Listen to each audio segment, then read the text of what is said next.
राष्ट्रपति के निवास स्थान के पास साइलेंट जोन घोषित किया गया। 19 से 21 जून तक साइलेंट जोन घोषित ही रहेगा। अपर जिला मजिस्ट्रेट ने जारी किया आदेश। तो बता दें कि उत्तराखंड के 3 दिवसीय दौरे पर हैं द्रौपदी मुर्मू, जिसके तहत साइलेंट जोन घोषित किया गया है। वो एरिया जहां पर राष्ट्रपति रुकी हुई हैं, 19 से 21 जून तक साइलेंट जोन घोषित किया गया है। उस एरिया को राष्ट्रपति के निवास स्थान के पास साइलेंट जोन घोषित किया गया।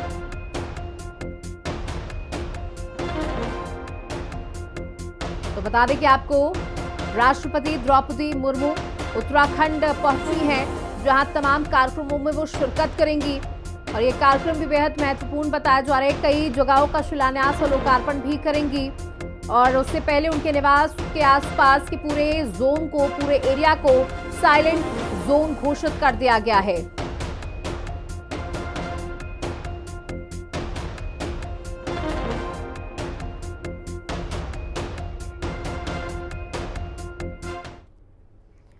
वहीं नेता प्रतिपक्ष यशपाल आर्य ने उठाए सवाल। वन विभाग की कार्यप्रणाली पर ये सवाल उठाए गए हैं। बता दें कि झाझरा में पौधारोपण अभियान को लेकर ये सवाल उठाए गए। मियावाकी पद्धति से पौधे लगाएं, यशपाल आर्य ने कहा। 100 रुपए पौधे की दर से 18.33 लाख खर्च बताया। 2020 में ऐसे ही प्रोजेक्ट में कम थी दर। 10 रुपए पौधा की दर से पौधा लगाएं, पौधारोपण का खर्च 10 गुना अधिक कैसे? वन विभाग में पारदर्शिता, जवाबदेही की कमी, पौधारोपण का काम भी भ्रष्टाचार से अछूता नहीं। तो देखिए, एक बार फिर से भ्रष्टाचार का कीड़ा यहां पर पनपता हुआ दिखाई दे रहा है। पौधारोपण के नाम पर भ्रष्टाचार की बात यहां पर की जा रही है। पौधारोपण का काम भी भ्रष्टाचार से अछूता नहीं, आरोप लगाए गए नेता प्रतिपक्ष यशपाल आर्य की ओर से। वन विभाग की कार्यप्रणाली पर उन्होंने सवाल उठाए और कहा कि पौधारोपण का जो कार्यक्रम है, जो अभियान है, वो भी भ्रष्टाचार से अछूता नहीं है। उन्होंने बताया कि 100 रुपए के पौधे, पूरा उन्होंने बताया किस तरीके से कितने लाख रुपए इसमें खर्च किए जा रहे हैं और कितने पौधे अभी तक लगे हैं, वो तमाम डेटा उन्होंने सामने रखा। और उन्होंने कहा कि पौधारोपण के नाम पे भी जमकर भ्रष्टाचार किया जा रहा है, पर देखने सुनने वाला कोई नहीं है। और ये सवाल उठाए हैं नेता प्रतिपक्ष यशपाल आर्य ने। वन विभाग की कार्यप्रणाली पर उन्होंने सवाल उठाते हुए ये तमाम सवाल किए हैं कि ये कैसे हो रहा है। इसका मतलब पौधारोपण भी भ्रष्टाचार से अछूता नहीं है।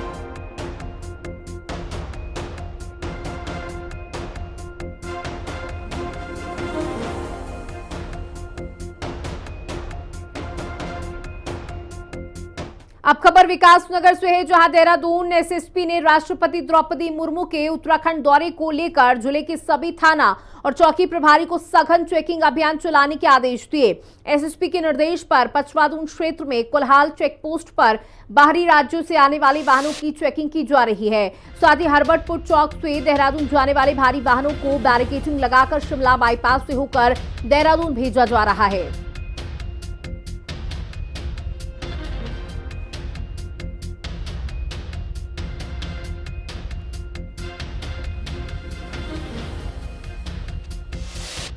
राष्ट्रपति द्रौपदी मुर्मू के देहरादून दौरे को लेकर पुलिस प्रशासन काफी मुस्तैद दिखाई दे रहा है। देहरादून के चप्पर पर पुलिस तैनात है, तो वहीं पचवादून की अगर हम बात करें तो पचवादून के विकास नगर स्थित हरबटपुर चौराहे पर अभी हम खड़े हैं, जहां पर कि आप देख सकते हैं किसी भी बाहर से आने या पहाड़ी क्षेत्रों से आने वाले बाहरी वाहनों को देहरादून की ओर नहीं जाने दिया जा रहा है, जिसको लेकर के यहाँ पर बैरिकेडिंग लगाकर यहाँ पर रोककर और शिमला बाईपास से होते हुए देहरादून की ओर भेजा जा रहा है।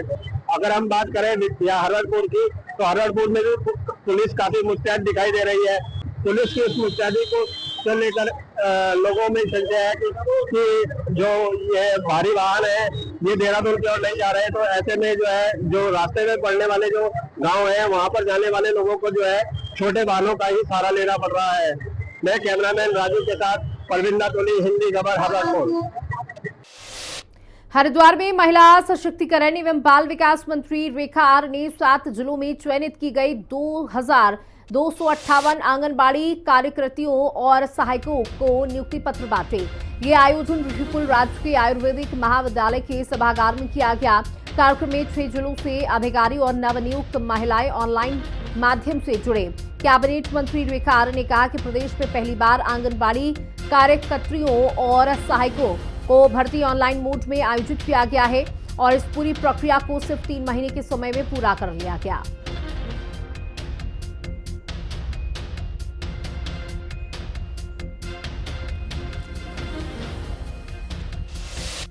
जो नियुक्ति आंगनबाड़ी कार्यकर्ती की हों अथवा सहायिकाओं की हों, लगभग 2500 से अधिक नियुक्तियां आज वितरित की गई हैं। आज पिथौरागढ़ में की गई हैं, वहाँ सम्मानित विधायक जी हैं। आज बागेश्वर में गई, वहाँ पे भी विधायक जी हैं। कहीं पे नगर पालिका के अध्यक्ष हैं। इसके साथ ही हम लोगों ने चमोली की भी की है और इसके साथ ही पिथौरागढ़ की भी हुई है और मैं समझती हूँ चंपावत की भी हुई है। ऐसे 6 जनपदों की और हरिद्वार मिला के 7 जनपदों की जो है लगभग 2500 से अधिक नियुक्ति वितरण का कार्यक्रम हुआ है।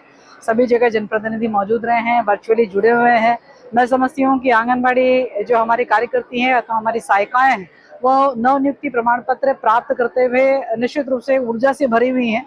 विभाग में अपनी सेवाएं देंगी, विभाग की योजनाओं को गर्भवती महिलाओं और बच्चों तक पहुंचाने का काम करेंगी, विभाग को मजबूत करने का काम करेंगी। निश्चित रूप से 2047 में विकसित भारत के साथ में विकसित उत्तराखंड होना आवश्यक है। बीजेपी ने 2027 के विधानसभा चुनाव की तैयारी जोर शोर से शुरू कर दी है। बीजेपी प्रदेश अध्यक्ष महेंद्र भट्ट ने दावा किया है कि बीजेपी आगामी चुनाव में एक बार फिर से जीत का परचम लहराएगी, जिस पर कांग्रेस ने सवाल खड़े किए हैं। वहीं भाजपा मीडिया प्रभारी मनवीर चौहान ने कांग्रेस को जवाब देते हुए कहा कि 2027 के चुनाव में भाजपा 70 सीटों में 60 सीटों में जीत हासिल कर बहुमत से सरकार बनाएगी।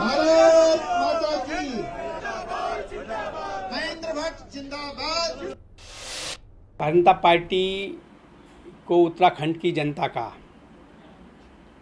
2017, 22, 2019, 2014 और 2024 लगातार भारतीय जनता पार्टी को उत्तराखंड की जनता ने अपना आशीर्वाद दिया है और आदरणीय प्रधानमंत्री नरेंद्र भाई मोदी जी ने जिस तरह से उत्तराखंड राज्य को अपना आशीर्वाद दिया है और हमारे प्रदेश के मुख्यमंत्री माननीय पुष्कर सिंह धामी जी जिस प्रकार से राज्य को उत्तराखंड को देश का सर्वश्रेष्ठ राज्य बनाने के लिए कार्य कर रहे हैं, 24 घंटे लगातार राज्य के विकास को आगे बढ़ाने का काम कर रहे हैं, तो ये तय है कि उत्तराखंड की जनता हमेशा विकास को प्राथमिकता देती है और भारतीय जनता पार्टी भी विकास के नाम पर ही जनता के बीच चुनाव लड़ने जाती है। इसलिए मुझे उम्मीद है और हमारे प्रदेश अध्यक्ष ने अगर लक्ष्य रखा है कि हम 60 पार 2027 में करने वाले, तो ये तय है कि उत्तराखंड की जनता हमको आशीर्वाद देगी।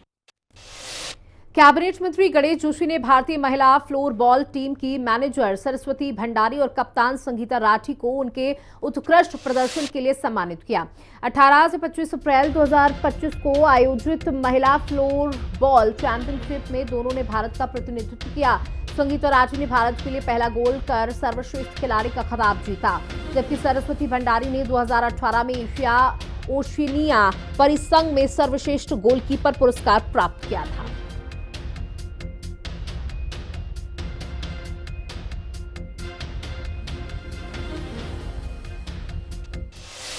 कांग्रेस के वरिष्ठ नेता और लोकसभा में नेता प्रतिपक्ष राहुल गांधी आज अपना 55वां जन्मदिन मना रहे हैं। इस मौके पर प्रदेश में कांग्रेस ने रक्तदान शिविर, शरबत वितरण और गोष्ठियों का आयोजन किया।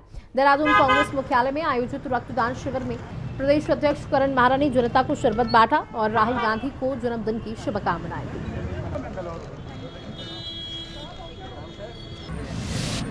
पूरे स्टेट में कार्यक्रम हैं, कहीं गोष्ठियाँ हो रही हैं, कहीं शरबत बांटा जा रहा है, कहीं अस्पतालों में फल बांटे जा रहे हैं। तो अपने अपने तरीके से कार्यकर्ता मना रहे हैं, क्योंकि राहुल गांधी ने जो जगह अपनी बनाई है पिछले कुछ वर्षों में, वो एक आदर वाली जगह है। जिस आदमी ने हमेशा सही बोला, अब तो पत्रकार लोग भी बोलने लगे हैं कि नहीं, जो बोलते हैं सच बोलते हैं, सही बोलते हैं। और उनकी चाहे वो यात्रा रही हो, पदयात्रा जो भारत जोड़ो यात्रा थी, चाहे उनका आज से 8 साल पहले ये बयान आना कि चाइना असली थ्रेट है, पाकिस्तान नहीं, चाहे भट्टा परसोल की घटना रही हो, चाहे जाति जनगणना रही हो, वो सारी बातें सही साबित हुई।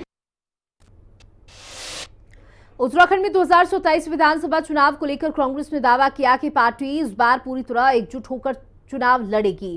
पहले टिकट बंटवारे को लेकर आंतरिक नाराजगी और नेताओं के दल बदलने जैसी घटनाएं सामने आती रहीं। कांग्रेस के दावे पर बीजेपी के प्रदेश मीडिया प्रभारी मनवीर चौहान ने तंज कसते हुए कहा कि पार्टी की हालत 2027 में 2022 से भी बदतर होगी।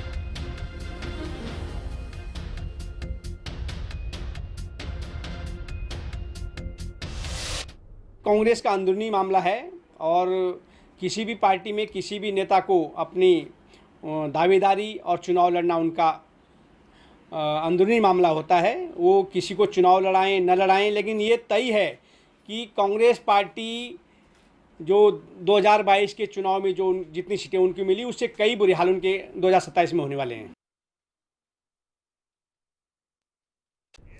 काशीपुर में कांग्रेस आईटी प्रकोष्ठ के प्रदेश सचिव और कुमाऊं संयोजक रवि पपने को बेल्ट से पीटने का वीडियो वायरल हुआ था। मामले में आईटीआई थाना पुलिस ने मुकदमा दर्ज कर जांच शुरू कर दी थी। कांग्रेस प्रदेश अध्यक्ष करण माहरा ने कहा कि रवि पपने भ्रष्टाचार उजागर करते हैं और इस हमले के पीछे वही नकाबपोश लोग हैं जिनके खिलाफ वे सोशल मीडिया पर बोलते रहे हैं।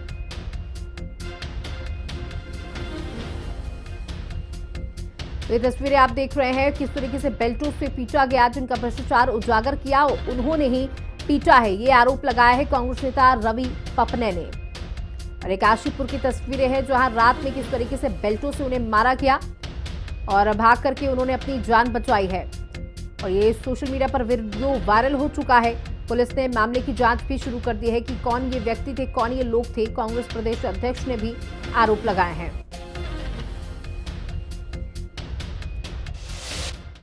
नौजवान हैं वहाँ हमारे, और वो कांग्रेस के बहुत अच्छे कार्यकर्ता हैं।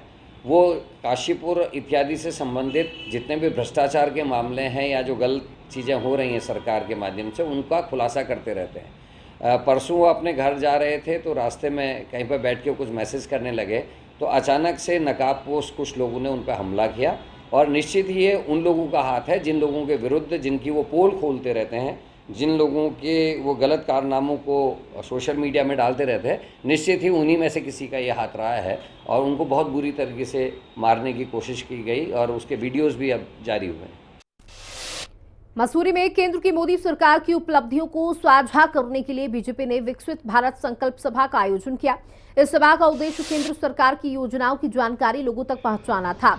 सभा में नगर पालिका अध्यक्ष मीरा सुखलानी ने कहा कि भाजपा विकास की असली वाहक है। उन्होंने कहा केंद्र की मोदी सरकार ने 11 साल के अपने कार्यकाल में कई जन कल्याणकारी योजनाओं को शुरू कर देश के सभी वर्गों को लाभ पहुंचाने का काम किया। पुराने लोगों को याद होगा, अमेरिका से जब गेहूं मंगाया गया तो वो ऐसा करा रहे हैं, नई पौधों को हम लेकर आ रहे हैं। वर्ष के जो पिछले 11 वर्ष रहे हैं वो बहुत ही विभिन्न अलग प्रकार की योजनाओं से भरपूर रहे हैं, जिसमें भारत वर्ष जो है विकसित देशों की श्रेणी में 10वें स्थान से लेकर 4थे स्थान पर आ गया है। और हमें विश्वास है कि आने वाले 2 वर्षों में हमारा भारतवर्ष जो है, भारत राष्ट्र जो है, वो सबसे विकसित देशों की सूची में 30वें स्थान पर आएगा। जिस प्रकार के कार्य किए जा रहे हैं, कार्य कर रहे हैं, जिन प्रकारों के कार्यक्रमों का शिलान्यास किया गया है, जिन प्रकार की जन सुविधाओं को जन जन तक पहुँचाया जा रहा है, हमें पूरी उम्मीद है कि आज भारत जो है एक नवयुग में है। और इसी नवयुग को मनाने के लिए, नवयुग को सराहने के लिए 11 वर्ष का इस कार्यकाल को पूरा होने पर आज एक कार्यक्रम गोष्ठी के रूप में आयोजित किया गया था। इसमें मसूरी के लोगों ने बढ़ चढ़ कर हिस्सा लिया। हम सम्मानित मसूरी की जनता का धन्यवाद करते हैं और उम्मीद करते हैं कि सिर्फ मसूरी में ही नहीं, सिर्फ प्रदेश में ही नहीं, सिर्फ देश में ही नहीं, भारत का नाम पूरे विश्व में प्रसिद्ध होगा, ऐसा हमारी सोच है। हम सभी जानते हैं कि जब से मोदी सरकार आई है 2014 से, तब से लेकर के आज तक हम तो कहेंगे कि देखिए वो सिर्फ सत्ता ही नहीं बदली है, पूरा देश की जो विकास की जो परिभाषा है और दिशा है वो पूरी बदली है। इसलिए मोदी जी ने जो शुरू में एक बात कही थी कि सबका साथ, सबका विकास और सबका विश्वास, उसी नारे को लेकर के आगे बढ़ते हुए आज जिस तरीके से देश में जो काम हो रहे हैं, अभी ताज़ा उदाहरण हम लोग देख रहे हैं कि जिस तरीके से पहलगाम में जो सिंदूर ऑपरेशन हुआ है, उसको उस पर जिस तरीके से मात दी गई है, क्योंकि सारे ये जो जितने भी ये जो निर्दोष लोगों को मारने का जो काम पाकिस्तान के द्वारा जो प्रायोजित आतंकवाद को जो बढ़ावा दिया गया है, उसको किस तरीके से मात देनी है, ये माननीय मोदी जी बहुत। भारत के प्रधानमंत्री माननीय मोदी जी के 11 वर्षों का हम पूरे जो उन्होंने कार्य देश हित में किए हैं, उनका विवरण देने के लिए जगह जगह कार्यक्रम कर रहे हैं। और मैं सबको ये बताना चाहूँगा कि जब से 2014 से मोदी जी की सरकार आई है, तब से देश कितना सशक्त हुआ है। एक एक मामले आप देखेंगे, सबसे पहले जनधन योजना, आयुष्मान भारत में 50 करोड़ से ज़्यादा लोगों को लाभ मिला है। और जो यूपीआई, जिसका कांग्रेसी मजाक उड़ाते थे हमेशा, चिदम्बरम ने कहा था कि कभी लागू हो नहीं सकता। पहले तो जनता के बीच में इंटरनेट लाना, दूसरा यूपीआई को बढ़ाना। यूपीआई का आज 75 करोड़ से ज़्यादा ट्रांजैक्शन हो चुके हैं। इस प्रकार की कई योजनाएं, आयुष्मान भारत मैंने बताया आपको, जनधन योजना, आपके शौचालय सारे पूरे देश में बने हैं गरीबों के लिए आवास बने हैं। बता दें कि बड़ा हादसा हुआ जहां सीएम सख्त हो गए हैं। विधायक दिलीप रावत की शिकायत का उन्होंने संज्ञान लिया। हादसे में संवादा लाइनमैन की हुई थी मौत। संबंधित अवर अभियंता, उपखंड अधिकारी सस्पेंड किए गए हैं। अधिशासी अभियंता को भी सस्पेंड किया गया। यूपीसीएल के अधिकारियों से स्पष्टीकरण मांगा गया है। कर्मियों की सुरक्षा सरकार की प्राथमिकता है। विधायक दिलीप रावत ने आभार सीएम का जताया। कड़ी कार्रवाई के लिए सीएम धामी का आभार जताया। बता दें कि एक लाइनमैन की मौत हुई थी, जिसके बाद सीएम ने खुद इस पूरे मामले का संज्ञान लिया और उनकी सुरक्षा को। मेरे क्षेत्र में जो एक विद्युत कर्मी की करंट लगने से मृत्यु हो गई थी, जो कि विभाग की बहुत घोर लापरवाही थी। और मैंने माननीय मुख्यमंत्री से निवेदन किया था कि उनके ऊपर कठोर कार्रवाई की जाए। तो माननीय मुख्यमंत्री जी ने संवेदनशीलता का परिचय देते हुए कठोर कार्रवाई की है और ये संदेश दिया है कि लापरवाह कर्मचारी बख्शे नहीं जाएंगे। सरकार के द्वारा नदियों को बचाने के लिए स्पर्श गंगा अभियान सहित कई तरह की योजनाएं चलाई जा रही हैं, लेकिन इन योजनाओं का धरातल पर क्या हाल है, इसे भी जान लेना जरूरी है। पिथौरागढ़ जिले के थल में बहने वाली रामगंगा नदी इन सभी योजनाओं की पोल खोल रही है। नदी में होटलों और सीवरों का गंदा पानी छोड़ा जा रहा है, जिससे नदी न सिर्फ काफी ज्यादा दूषित हो रही है, बल्कि लोगों को काफी परेशानियों का सामना करना पड़ रहा है।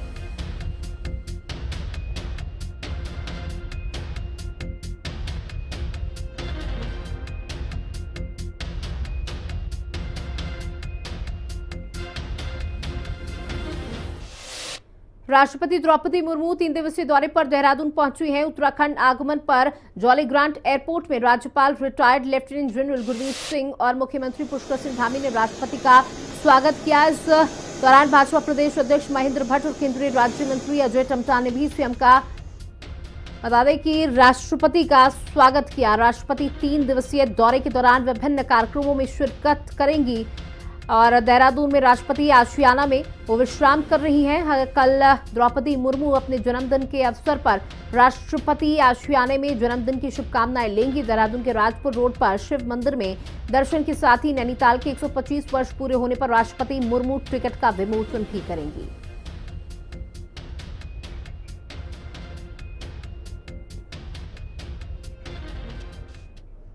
और इसी के साथ इस बुलेटिन में इतना ही। बने रहिएगा हिंदी खबर के साथ। नमस्कार।